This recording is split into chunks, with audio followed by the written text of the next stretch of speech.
ये स्त्री जो तुम्हारी माँ है, इसका मन दूषित हो गया है। नहीं माँ, ये आपने क्या किया पिताश्री? आपने मेरे समक्ष मेरी माता के प्राण हर लिए। क्या अपराध था उनका पिताश्री? यही कि मैंने पिता से अधिक प्रेम अपनी माता से किया। पिता की आज्ञा के नहीं, अभी तो अपनी माता की आज्ञा के प्रति अधिक निष्ठावान होकर उनकी आज्ञा का पालन किया। यदि एक पुत्र के अपनी माता के आदेश के प्रति निष्ठावान होकर पालन करना आपकी दृष्टि में अपराध है और इसी अपराध के कारण आपने मेरी माता के प्राण हरे हैं, तो मुझे आपका यह निर्णय स्वीकार नहीं है पिताश्री। नहीं है मुझे आपका यह निर्णय स्वीकार, मुझे कदापि स्वीकार नहीं। एक पुत्र की अपने माता के आदेश का निष्ठावान होकर पालन करना यदि आपकी दृष्टि में यह अपराध है, तो मुझे आपका यह निर्णय कदापि स्वीकार नहीं। मेरी माता के प्राण लेकर आपने इस संसार की सबसे बड़ी भूल की है। ये तो इस संसार का प्रथम और अंतिम नियम है कि माता और पिता के मध्य में एक पुत्र के लिए सर्वप्रति स्थान अपनी माता के प्रति होता है, और आपने उसी प्रेम का अपमान किया है पिताश्री। और अब इस महाअपराध का दंड आपको और इस समग्र विश्व को भोगना होगा। हे माँ पार्वती, आप तो समग्र जगत की माता है, जगत माता है आप। तो और आज आपके समक्ष इस दुष्ट ने एक पुत्र के सामने उसकी माता के प्राण हरने का दुस्साहस किया है। आपको इसका न्याय करना ही होगा माता, करना ही होगा। कहो पुत्र, क्या सहायता चाहते हो मुझसे? माता, जिस सहस्त्रों साल पुरानी विष भरी परंपराओं के कारण, जिस तुच्छ नियमों के कारण इस संसार ने एक पुत्र से उसकी माता के प्राण हरे हैं, आपको उसी संसार का संहार करना होगा। यही मेरा आपसे आग्रह है माता। और ऐसा करने के लिए तुम विवश कर रहे हो मुझे? आपको मेरा यह आग्रह स्वीकार करना ही होगा माता, अन्यथा मेरी माता की जिस भांति प्राण गए हैं, मैं भी अपने प्राण उसी प्रकार त्याग दूंगा। तुम्हारा कथन सर्वथा उचित है, मैं विवश हो गई हूँ। मेरी माता का न्याय कीजिए माता। मेरी माँ निर्दोष थी, उन्होंने कोई दुष्कृत्य नहीं किया था, और इस अधर्मी व्यक्ति ने जो स्वयं को मेरा पिता कहता है, मेरे ही समक्ष मेरी माता का अंत कर दिया। माता न्याय कीजिए, माता न्याय कीजिए।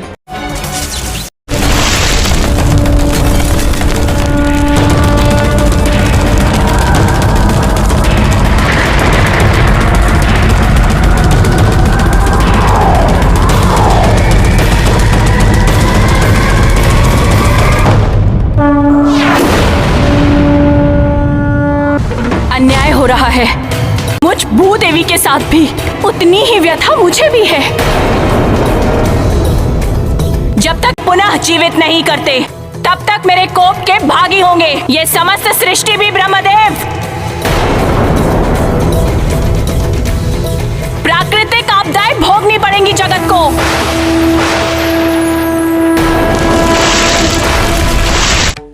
आज आपने जो दुष्कृत्य किया है, उसका परिणाम आपके कारण समग्र विश्व को भोगना पड़ेगा। अवश्य दंड दूंगी मैं तुम सभी को तुम्हारे इस कृत्य के लिए, कोई शेष नहीं रहेगा। दुख से पूरी सृष्टि प्रभावित हो उठी है, और उसकी पीड़ा मातृत्व पीड़ा के प्रतीक है, और इसीलिए भूदेवी भी शोक से भर उठी है। स्वामी, आपको पीड़ा का निवारण करना होगा। कथा मुझे भी झकझोर रही है देवी, किंतु मैं विवश हूं। प्रकृति के नियमों के विरुद्ध जाकर मैं जीवन दान कैसे दे सकता? अघोर के जीवन का आपके लिए कोई अर्थ नहीं है? आपको तनिक भी आभास नहीं है? और मुझ माँ के लिए यहाँ पर एक पल भी ठहरना असहनीय है। मैं भी आपके द्वारा उत्पन्न सृष्टि से सारा ज्ञान वापस ले लूंगी। ज्ञान शून्य हो जाएगा ये जगत।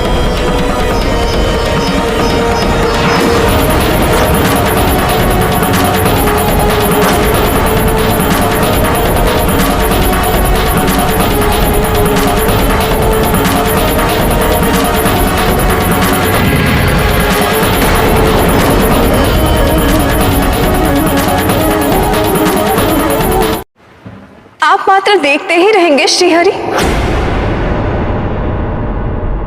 जीवन दान दिलाइए। मैं क्या कर सकता हूँ देवी? जीवन दान देने के लिए इंद्रदेव और अन्य देवों की सहमति आवश्यक है। आप सहमति और असहमति की दुविधा में पड़े रहिए। जब तक जीवन नहीं, तब तक हमारा भी साथ नहीं।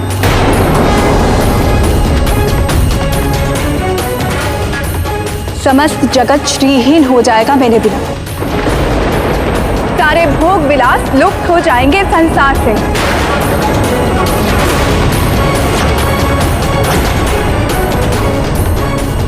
स्वर्ण लोह बन जाएगा, माणिक मोती सब मिट्टी बन जाएंगे।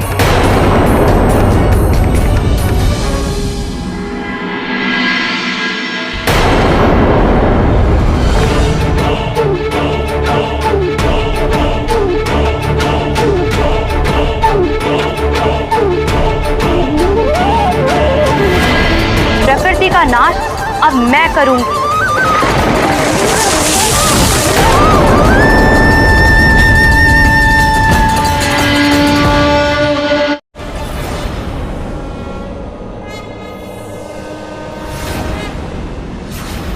आज कोई शेष नहीं रहेगा, सबका संहार करूंगी मैं। काली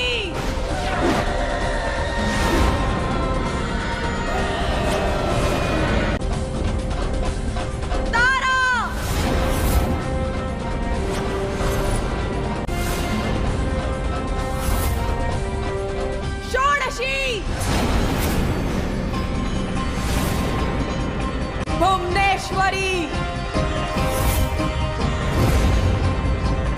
भैरवी, छिन्नमस्तका,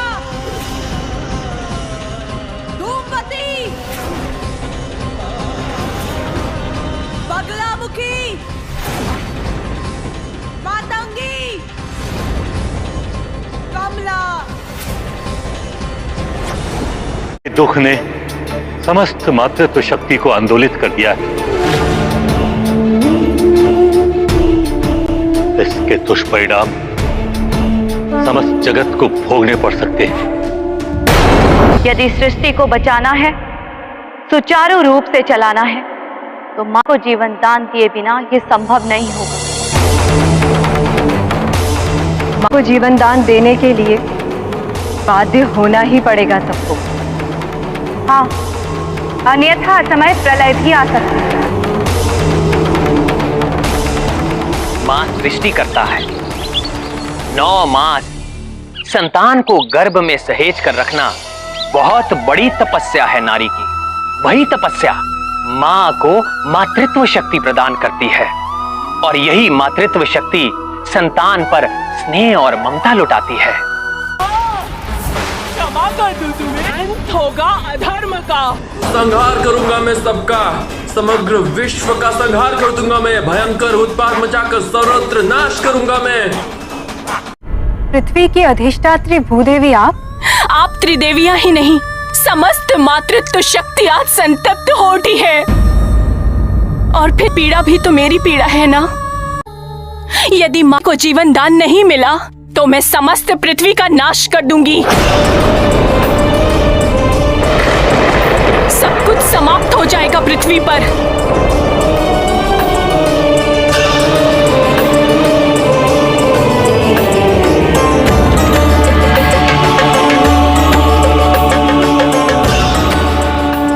मां के जीवन से ही संसार का जीवन जुड़ा है।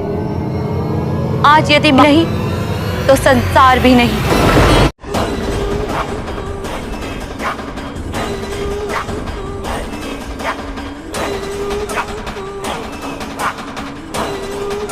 माता के इस रौद्र रूप से और उनसे उत्पन्न इन महाविद्याओं से कोई सुरक्षित नहीं।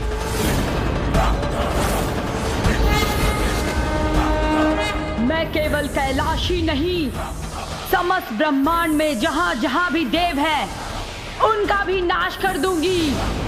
संहार करूंगी मैं, संहार। कर्मों का परिणाम सबको भोगना पड़ता है। सर्वत्र कर दूंगा मैं। तुम भी भोगोगे अपने पाप कर्मों का दंड।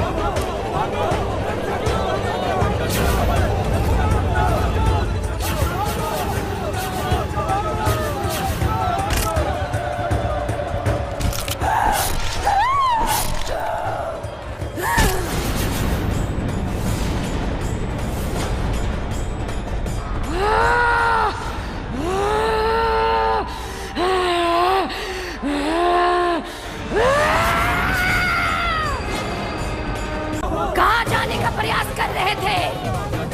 देवी दुर्गा का स्पष्ट आदेश है, आज कोई भी देवता यहाँ से जीवित नहीं जा सकता।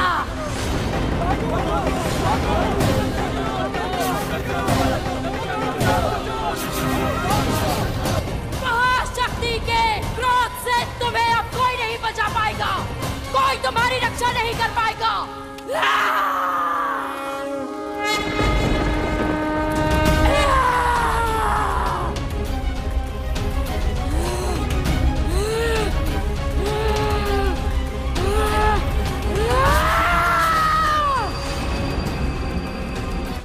धूर्त, कपटी, अधर्मी, दुराचारी, तूने इस संसार का सबसे बड़ा दुष्कृत्य किया है।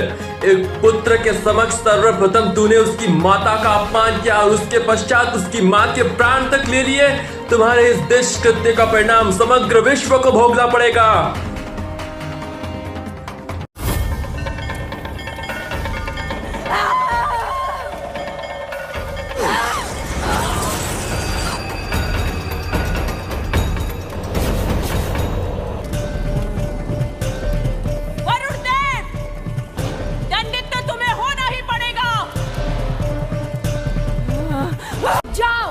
देवी दुर्गा के उदर में जाके समा जाओ।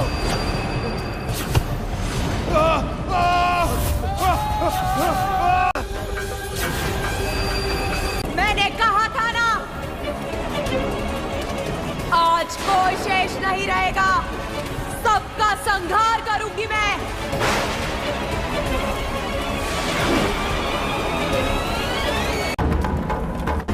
अगर तुम चाहते हो कि मैं अपना प्रकोप शांत करके इस संसार का कोई अहित न करूं, तो तुम्हें इसी क्षण मेरी माता के प्राण लौटाने होंगे। और यदि तुम्हारे लिए मेरी माता के प्राण लौटाना संभव नहीं, तो मेरा भी शांत होना संभव नहीं है। यदि आप अब भी अपने हट पर अड़े रहे, तो इस सृष्टि का अंत निश्चित है। क्रोध की ज्वाला में सब भस्म हो जाएगा।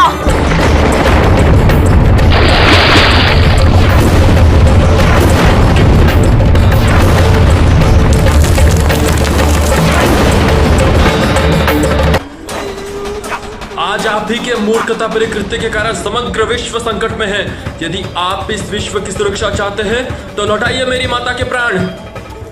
अपने पुत्र की वेदना आपको यहाँ तक खींच लाई। किसी और के पुत्र की पीड़ा और उससे बिछड़ने वाली माँ की व्यथा का आपको आभास तक नहीं है। किसी भी बालक का कष्ट या असमय मृत्यु हमारे लिए असहनीय है। एक अबोध बालक को अपनी माँ से दूर कर दिया है, समस्त मातृत्व शक्ति को संतप्त कर दिया है। संहार करूंगा मैं सबका संहार। सुना नहीं तूने मैंने क्या कहा? लौटाइए मेरे माँ के प्राण पिताश्री, लौटाइए मेरी माता के प्राण, अन्यथा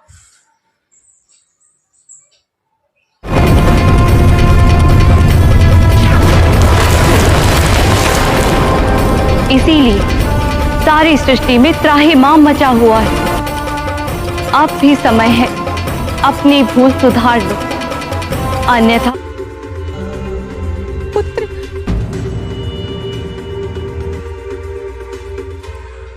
माँ, दुखी मत हो पुत्र।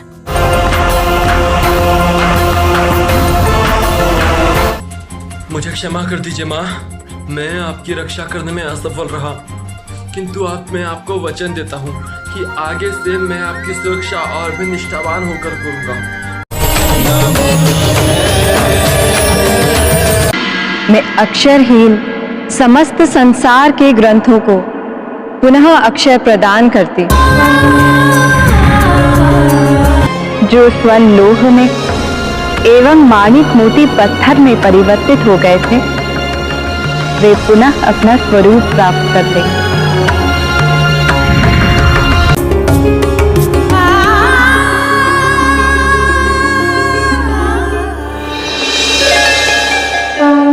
शक्तिहीन हुए इस संसार को मैं पुनः शक्ति प्रदान करती हूँ।